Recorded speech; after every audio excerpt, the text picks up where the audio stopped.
Hey Fruit Faces, it's Clary Bear here, and I want to share some thoughts I have on changing your life. I have a couple friends in my life who are kind of stuck in a way. They want to change, yet they keep on saying the same things and keep on going back to the same habits, the same people, etc., that they're saying that they don't want anymore in their lives. And I have some advice. I've been telling these people some of the things I've brainstormed and haven't made it into the conversations. But I just wanted to share this because I know this is a big time of change, first of all. And also, it kind of goes along with the domestic abuse issues that we've been talking about. It is hard to leave, and that's a separate issue. This isn't specifically for domestic abuse victims or people who know them. This advice is generic for anyone who wants to make changes, whether it be physical changes, you want to work out more, you want to get healthier, you want to lose weight, or maybe you could probably apply them to more serious situations as well. Specifically, they were kind of formulated in mind with people trying to quit things like drinking and smoking pot and things like that, who people have tried and they weren't able to. So, just kind of some generic advice here. Number one would be to kind of focus on one thing at a time, especially when you're talking about like drugs or things like that. You don't want to say, oh, I'm going to quit coffee and beer and weed and I'm going to quit, eating health, horribly. You don't want to just try to make all those changes at once. I mean, physiologically, that's going to be an issue because of all those addictions. But it's just easier if you focus on it. You have time to figure out all the logistics and realities of it, and you can put all your energy into making sure that you're doing this. And I found this is true with my high carb vegan lifestyle.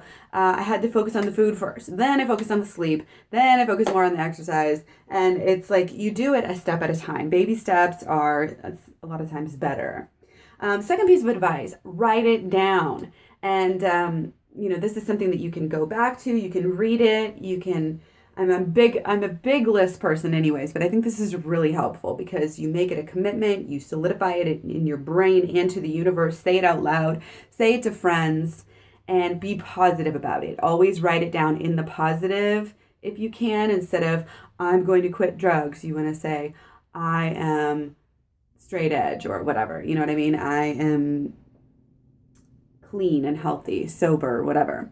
Okay? You want to have a visualization station, whether it be like a vision board, or sometimes I do like a vision binder where you get those see through pages that you can slip stuff in so you can really get motivated, and just that reminder, positive reminder. Again, you want to put either like symbols or pictures or objects that help you to positively have a good association or a reminder with what you're trying to do and where you're trying to go. And again, don't focus on the bugs in the windshield, don't focus on the obstacles, focus on where you're going. Okay, don't sit there and say, I can get through detox. Say, I'm clean and free, and that's where you focus. So don't be afraid to make a physical separation between you and the bad influences, any trigger places, any items that remind you, get rid of them. If you have a certain spot where you go to smoke or whatever, avoid that spot, and replace.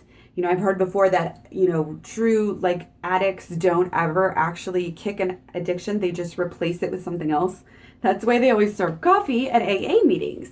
A lot of people replace it with coffee, or, you end up replacing it with the most healthy thing, replace it with water, replace it with exercise and positive things. So, and again, to make sure that everybody who is in your circle is positive on your side and knows your intention. Declare your intention to everyone. Make sure, and also as you're going through this stage, you want to reevaluate and hone your mantras and your intention. You have to hone your strategies. What works for you at the beginning may not necessarily work for you at the end. You'll learn more and you'll get better, and so you may be able to go revisit places or things as you get better and better, and it doesn't affect you more, that sort of thing. And definitely always keep learning about your situation. If you're trying to change your dietary habits, then research it. Research. If you're trying to get off drugs, research it. Even exercise, research it. And this will not only fill your time with something to do positively so that you're not, falling back into the old habits and thinking about these old habits and everything. It gives you something to do, but it also will help you to become more empowered to where you're not making as many mistakes. You're just smarter all around, and that will show. Let's see. Spend some time in solitude. A lot of people are really scared of solitude, and I know it seems to me like the people who are the most scared to be alone are the people that have some of the most problems in their life. And I've always been a big fan of the Tao, and they're all about, going into nature, clearing. One of the best quotes or ideas, it's not going to be an actual quote, paraphrasing here, but you can't, see through the muddy water. When everything's all shaken up and there's ripples in the lake, it's not a clear picture. You need to have a clear, body of water to look into to see what's going on. So you need to get out in nature, get by yourself. Again, the influences, you may realize some people are bad influences without even knowing it. Things like that. And whenever especially if you're exercising out in nature, I find that this is a lot of times when I come to the most realizations and I do the best thinking. And it's always been like that, especially when I was younger and I was going through some crazy, really emotional trauma. I was so thankful to have a woods nearby that I could just get away from my family and go walk in the woods. And it was just so peaceful, and it'll help you to be able to feel and sense and identify what to do next in your life and what to let go of and everything. Number 9, I guess we're on. I haven't really been counting, but these are listed. You definitely want to kind of latch yourself onto a higher power. And again, it doesn't have to be God in the sense of the word that, you might think other people think of it as. And I think this goes along with like all the 12-step programs too. The first step is admitting you have a problem, and then you give it up to a higher power. So I definitely think, whether your higher power is, like I said, a god, a goddess, a tree, or just the universe in general, definitely use that, like I said, talk to it, and use that energy and just give it up, give up your problems to the universe. It's really powerful. And a gratitude journal is also a really good idea. I find that, it's really hard to be happy if you're not grateful for things. Anytime if you look back in your life and think when I was happy, you were grateful for things. So, and it's easy, especially when you're going through problems and you have troubles, to forget about all the happy things in your life. And the law of attraction states that whenever you are happy, you're going to attract more happiness. So if you want to change your life, don't be sad about the past. Focus on what you still have. And even if you're rock bottom, there's always something. There's always, I'm still breathing. There's always that. Even if you're homeless, you have nothing, you lost everything, everybody hates you, there's always that. So write it down. And then that way you could go back to it in those moments where you feel helpless and you feel like, the world's against you and you don't have anything. And like I said, even if you just have a very short list, focus on those things, and that'll help you to be able to grow, a bigger list of things to be thankful for. And then before you know it, you'll have a full life, where you have a whole book of things to be thankful for.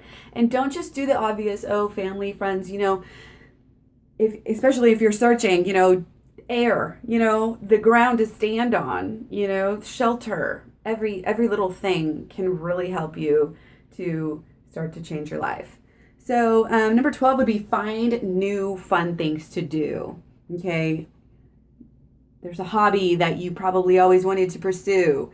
There's things you always wanted to learn about, books you wanted to read, movies you wanted to see, people you wanted to, get out there and replace it, replace your old habits with something new.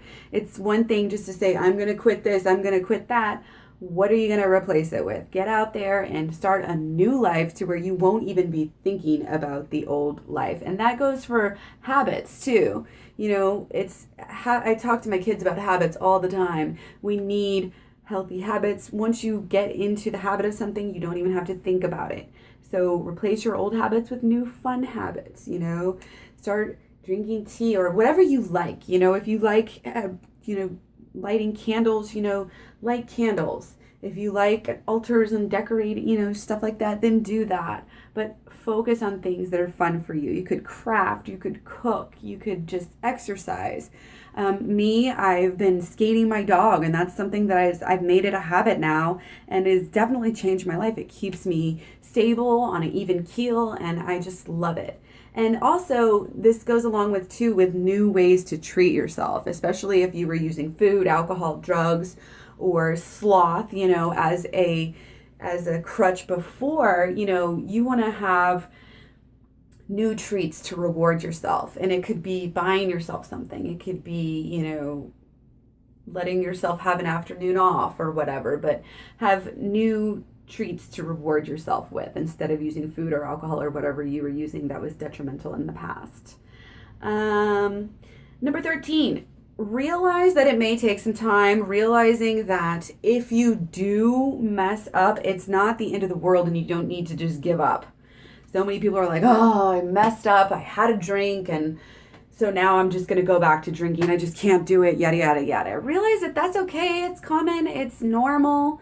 Don't tell yourself that in order to let yourself relapse, but keep on putting, one foot in front of the other, and don't let a tiny little relapse get in your way. Number 14, track your progress. There are so many applications that you can download and for many different things that can help you. And I, for one, love looking at my charts, my fitness charts and everything. Look how much better, look how much more I can do now. I feel so much stronger. It makes me feel great every time I look at those charts or think about how much progress that I've made. So definitely find a way, even if you're just writing it down, to track your progress and celebrate even the smallest little victory. Celebrate even the smallest little victories. If you make it a day, 24 hours without doing, your old habit, then give yourself a pat on the back, celebrate it, every little milestone. And I've kind of spoken towards, the affirmations. I think I spoke more about visualizations, but it's kind of the same deal. You want to be, especially when we get into old habits, we have the same pattern going around our head, the same words. Like 99% of our thoughts that we have every single day are actually the same thoughts that we have every single day. And so if you're not actively replacing these thoughts with positive thoughts, then you're just going to keep on repeating the old thoughts, which obviously didn't get you where you wanted to go. So definitely make some affirmations. And again, I would just tend to, if you're trying to do a big one, have one good affirmation that you just drill in your head. You can put it on Post-it notes and put it all over your house. And again, make it in the positive. You don't say, I'm quitting, da-da-da-da, because that's only going to make you think of what you're quitting. You say, I am clean and sober. I am healthy and fit, yada, yada, yada. Have that everywhere. Say it in the car, in your head. Say it out loud. Say it to your friends. Write it down on a paper 10 times. Read it before you go to bed. These are all things that you can focus on to help you get to where you want to go. So I hope you guys enjoyed this video. I have really truly hopes that it helps you if you clicked on this video or maybe you're helping a friend or something, but I hope that this video can help some people. I definitely feel like, in the past 10 years, like 10 years ago or 8 years ago, I was in an abusive relationship. I was poor as fuck. I had all my clothes ruined. I had shit lost from crappy houses. I was having to move literally every other year. And, I didn't have a good job or career or prospects or, really even future for myself. And now, I'm in school for dietetics and I'm just really so much happier on the inside, and everything else on the outside has changed as well. And so watched The Secret, The Magic of Thinking Big really helped me. There's a lot of positive thinking type of books out there that you can read as well. So, surround yourself by these positive influences, and that will surely help you. So that's it. Don't forget to eat your fruit. That'll also help. High carb veganism definitely has helped me so much. So give me a like, thumbs up, thumbs down, comment what you think, and I will talk to you guys soon. Happy holidays.